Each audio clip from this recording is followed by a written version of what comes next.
back to winning isn't easy. How an employment severance agreement can destroy your disability claim if you're not careful.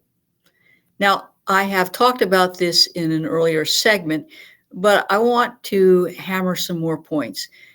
Terminating an employment relationship with your employer, I know, can be an emotional roller coaster, and you need to bring your best game when it comes to negotiating a severance agreement.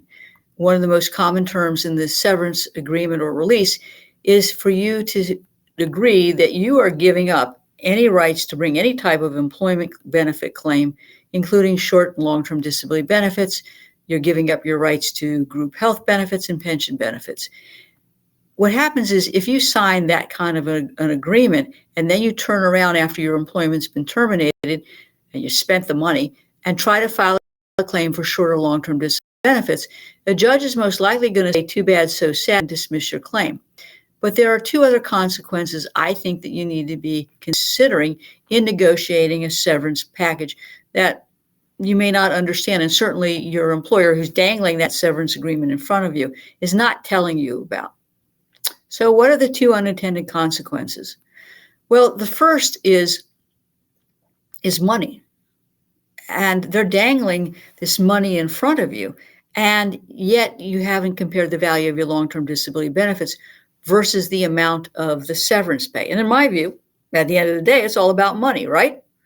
Many long-term disability benefits potentially pay to age 65 if you're disabled. And the value of your long-term disability benefits can be greater than what they're dangling in front of you in terms of the severance agreement. So you've got to be figuring out the math. What is potentially your long-term disability benefits worth? And in calculating that, you have to consider several things. A LTD benefit can be reduced by the receipt of Social Security disability benefits for you and your minor dependents. And many times there is an offset provision in the disability policy or plan that offsets monies you're getting in the severance agreement. And the long-term disability policy or plan may also offset things like PTO or vacation time. So at the end of the day, you need to understand money-wise, how much are your long-term disability benefits?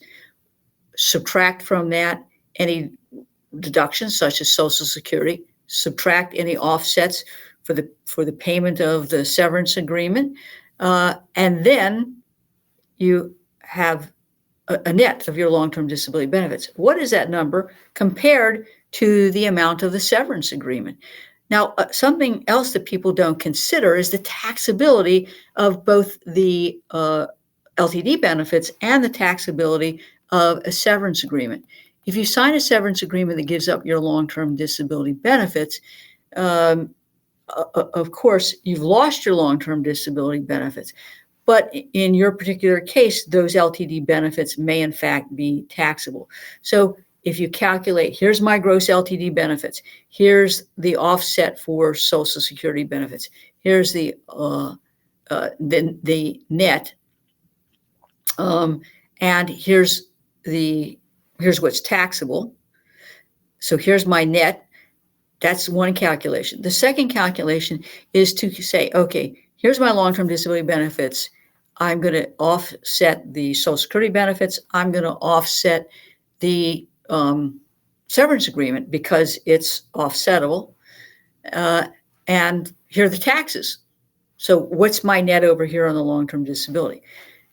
If I get a severance agreement, is it taxable? And if so, how much is the tax? So what am I going to net? So you need to understand numbers. What is the severance package? What's your net number going to be? On the other hand, what are your long-term disability benefits going to be? What's the offset? So you have a net. The offset is for Social Security. The offset is for the severance agreement. What's the taxability? And then you're going to just compare both of those numbers. Now, the other unintended consequence, as I have mentioned, is that you may be giving up your right to group insurance benefits. And the practical result is that you're going to have to go out into the insurance market to get insurance. how much is that going to cost for equivalent coverage? And then on the other hand is if you were to COBRA it, how much is that going to cost to maintain the coverage? What are the costs of those? And can that impact how you negotiate the amount of the severance agreement, or even ultimately decide if that's right for you? So that's the next question. What is right for you? Each situation is unique, and it depends on the terms of the policy of the plan, the likelihood of success in your long-term disability claim, and your employer's willingness to negotiate the terms of the separation agreement. If you're presented with that separation agreement and you have a long-term disability claim, it is time for you to stop. You don't even pick up that pen. You tell them that you want to have a lawyer to review it. If they say, well, we've got to sign it today, you say, too bad, so sad, because you're not going to be signing something that gives up benefits and do so under pressure, because you can't ultimately say, I made a mistake, or I was pressured to do something. The judge is going to look at that release in your signature and say, too bad, so sad.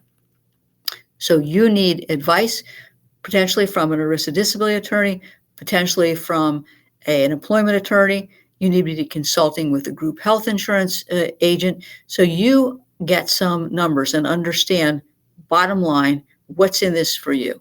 Got it? Let's take a break. Professional with questions about your individual disability policy?